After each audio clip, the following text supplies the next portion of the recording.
Bom dia, a paz do Senhor Jesus seja com vocês. Estamos aqui mais uma semana que está começando e mais um estudo, ou melhor, a continuidade do estudo que estamos fazendo, que tem o título de A Glorificação do Corpo. Esta é a parte 3 do estudo, as outras duas partes já foram postadas semana passada. E hoje nós vamos dar continuidade ao estudo que estamos fazendo, à nossa meditação. Oremos. Senhor, em nome de Jesus, nós nos colocamos diante do Senhor, Pai, e pedimos a bênção do Senhor, para que o Senhor, através do Espírito Santo, nos dê graça, unção, e que nós possamos estar com os nossos ouvidos abertos, com a nossa alma, o nosso espírito desarmado, Senhor, para receber do Senhor o ensinamento da Tua Palavra. Em nome de Jesus. Amém. Então, irmãos, a glorificação do corpo. Desta semana, hoje, propriamente dito, o nosso tema é a base da glorificação no Antigo Testamento. Amém? O que nós vemos na Bíblia é que antes de Jesus ressuscitar, muitos judeus tinham esperança de uma ressurreição do corpo. Nós podemos ver alguns exemplos, Podemos ver isso na Bíblia, alguns exemplos, como de Marta, irmã de Lázaro. Lembra? Jesus estava com seus discípulos num determinado local e ele recebeu a notícia da morte de Lázaro, que era seu amigo, E Jesus vai até lá.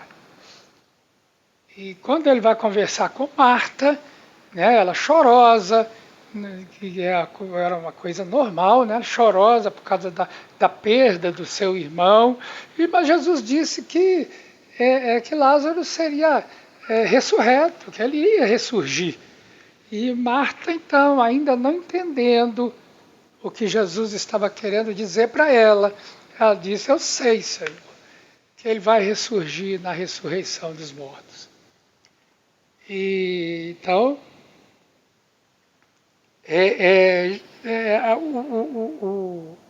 o fato é esse, a história foi essa. Mas, apesar de Marta não ter entendido o que Jesus queria dizer quando ele disse que Lázaro iria ressurgir, nós vemos que ela respondeu certo ao que Marta respondeu, disse ela, nessa passagem de João 11, 24. Eu sei que ele há de ressurgir na ressurreição no último dia. Ela tinha conhecimento que haveria uma ressurreição. Ou seja, ela tinha uma esperança de uma ressurreição futura, onde todos seriam ou serão ressuscitados. Nós podemos ver isso também nas palavras de Paulo com Félix, o governador Félix. E, de acordo com Paulo, Félix também tinha essa esperança, ele tinha esse conhecimento, pois ele conhecia a lei e a religião dos judeus. Nós vemos que Abraão também aguardava a cidade que tem fundamentos, ou seja, ele cria na ressurreição dos mortos. Abraão, essa passagem está lá em Hebreus capítulo 11, versículo 10, lá está escrito assim, que Abraão aguardava a cidade que tem fundamentos, da qual Deus é o arquiteto e construtor. Ele aguardava a Nova Jerusalém, que vai descer do céu. Todos esses, diz o autor de Hebreus, todos esses morreram na fé. Todos esses quem? Ele está no capítulo 11 de Hebreus, onde ele estava dissertando a respeito da fé, e ele dá exemplos dos santos do Antigo Testamento que tiveram fé, e ele fala de vários deles, dá vários exemplos, o principal deles, Abraão. Mas ele termina esse assunto dizendo que todos aqueles santos que ele nomeou, que ele fez menção, eles morreram na fé, sem ter obtido as promessas. Que promessas? As promessas, né, de Deus, de que viria o Salvador, viria o Messias, viria aquele que salvaria o seu povo, aquele que nós sabemos hoje que daria a sua vida em resgate daqueles que creem, o nosso Salvador Jesus Cristo, né? Então eles morreram na fé, mas eles esperavam essas promessas ser cumpridas. A promessa não para aí, do Salvador, né? Para os judeus, a promessa do Messias, mas que esse Messias viria, né? Que o Salvador viria, e ele morreria na cruz pelos nossos pecados, mas ele ressuscitaria e subiria para os céus, mas iria voltar para buscar aqueles que o amam. Então, eles morreram na fé sem ter obtido isso, sem ter visto essas promessas se concretizarem. A nossa vantagem, irmãos, que nós estamos vendo essas promessas irem se cumprindo no nosso dia a dia. Jesus já veio, Jesus morreu na cruz, Jesus já ressuscitou, ele enviou o Espírito Santo, e agora nós vemos aquelas coisas que ele falou que iria acontecer, e que os profetas do Antigo Testamento, que são citados aqui, ó, nos heróis da fé, né, falaram a respeito disso, da sua vinda em glória, e ele virá para buscar a sua igreja. Nós estamos vendo isso acontecer, né, a olhos vistos no nosso dia a dia, nos noticiários da TV, né? Mas estes que morreram sem ter visto as promessas, eles vendo-as, porém, de longe, ou seja, sem que elas tivessem ainda, não havia nem sinal de que elas se cumpririam naquele tempo. Mas eles, pela fé, eles viam o cumprimento dessas promessas e saudavam-nas. E confessando que eram estrangeiros e peregrinos sobre a terra. Irmãos, eu e você que cremos em Jesus Cristo, somos peregrinos neste mundo. Nós precisamos não somente aceitar, mas nós precisamos entronizar isso no nosso coração, sabe? Nós precisamos disso, porque a nossa pátria está nos céus, irmãos. Nós somos estrangeiros, somos peregrinos. Ainda agora, né, esse mês que passou, eu tive a oportunidade de fazer uma visita, de viajar até Israel, né, junto com uma turma de 29 irmãos. Que bênção que foi, né? Mas ali nós éramos peregrinos, nós estávamos peregrinando numa terra alheia. Né? Para nós não era uma terra tão estranha, pois nós temos conhecimento dessa terra através da palavra de Deus, mas éramos peregrinos em Israel. Agora, nós cristãos somos peregrinos neste mundo. Nós estamos neste mundo, diz a palavra de Deus, mas nós não somos deste mundo. A nossa pátria está nos céus e nós esperamos. Nós esperamos. Assim como aqueles santos do Antigo Testamento, assim como Abraão espera, né, ou esperava a cidade que tem fundamentos. Nós sabemos que cidade é esta e nós a esperamos também. Né? Nós ansiamos pela vinda dela, enquanto peregrinos nessa terra.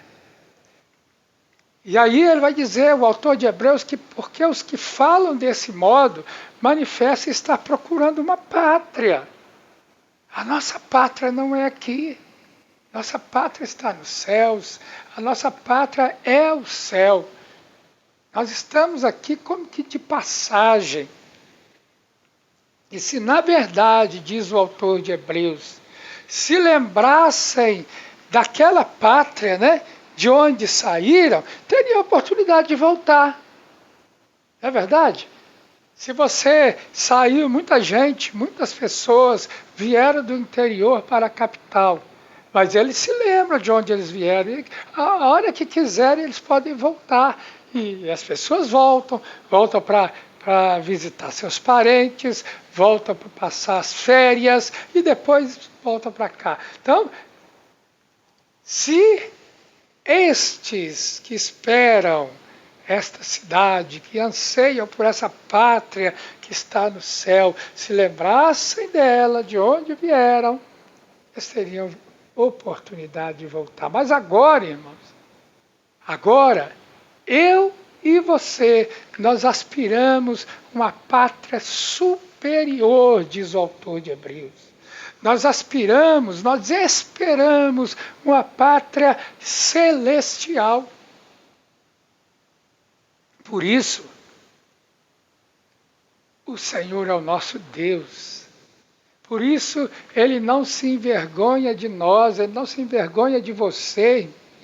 Deus não se envergonha de você, de ser chamado seu Deus. Porque Ele mesmo preparou uma cidade para aqueles que o amam. Ele mesmo tem preparado essa cidade. Não foi essa a promessa de Jesus? Não se turbe o vosso coração, credes em Deus, crede também em mim.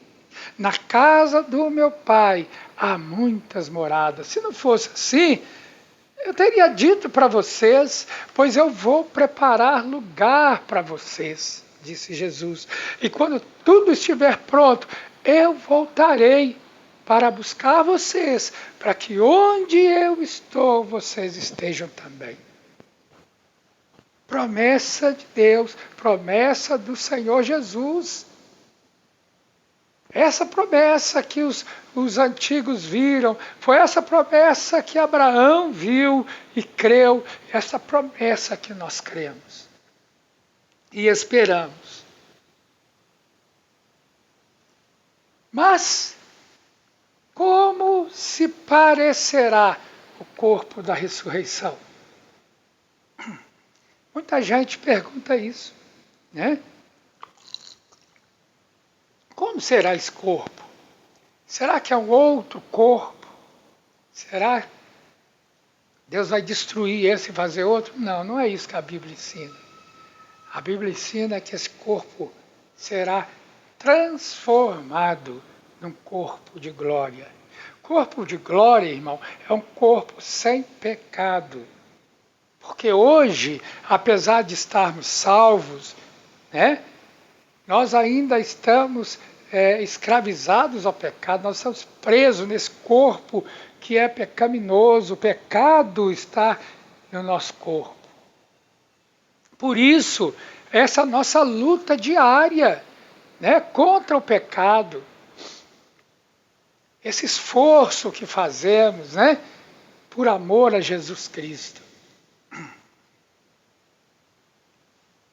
Então, eu só posso entender que o corpo de glória vai acontecer no arrebatamento da igreja, naquele dia em que aqueles que estiverem mortos ressuscitarão primeiro, depois nós, os que estivermos vivos, seremos transformados, ou seja, será arrancado do nosso corpo essa raiz do pecado. Essa raiz de pecado que está no nosso corpo, que faz com que a gente peque, que faz com que a gente se entristeça, com que a gente olhe para a gente mesmo e fale, meu Deus, como é que eu fico, como é que eu posso, eu me esforço tanto, mas eu me vejo pecando. Né? Nesse dia, o pecado será arrancado, essa raiz de pecado será arrancada do nosso interior. Esse é o corpo glorificado. Em 1 Coríntios capítulo 15, o apóstolo Paulo diz, pois assim também é a ressurreição dos mortos. Semeia-se o corpo na corrupção, tu és pó, e ao pó tu voltarás, diz a Bíblia. Ressuscita na incorrupção. Semeia-se em desonra, né? Em vergonha, em pecado. Ressuscita em glória. Semeia-se em fraqueza, esse corpo frágil, fraco, que sucumbe às enfermidades, às doenças, né? Ao pecado todo, ao pecado também, e que sofre, e que sente dor. Semeia-se em fraqueza, mas ressuscita-se em poder. Semeia-se corpo natural, ressuscita corpo espiritual. Se há corpo natural, há também corpo espiritual. E assim, diz o apóstolo Paulo, como trouxemos a imagem do que é terreno, nós somos a imagem de Adão, o homem terreno. Devemos também trazer no nosso interior, no nosso caráter, na nossa alma, no nosso espírito, a imagem do celestial, que é o Senhor. Que é o Senhor Jesus, o homem celestial. O corpo glorificado, então, irmão, será incorruptível. O que significa isso? Isso significa que ele não se desgastará, não envelhecerá e não estará sujeito a enfermidades, doenças, né? Nesse corpo ressurreto seremos o que Deus pretendia que fôssemos desde o início. Hoje nós vamos parar por aqui, que o Senhor te abençoe. Continuaremos a partir daqui no próximo estudo, se assim o Senhor nos permitir. Que Deus abençoe você, que esse estudo seja bênção na sua vida, que você seja abençoado em nome de Jesus.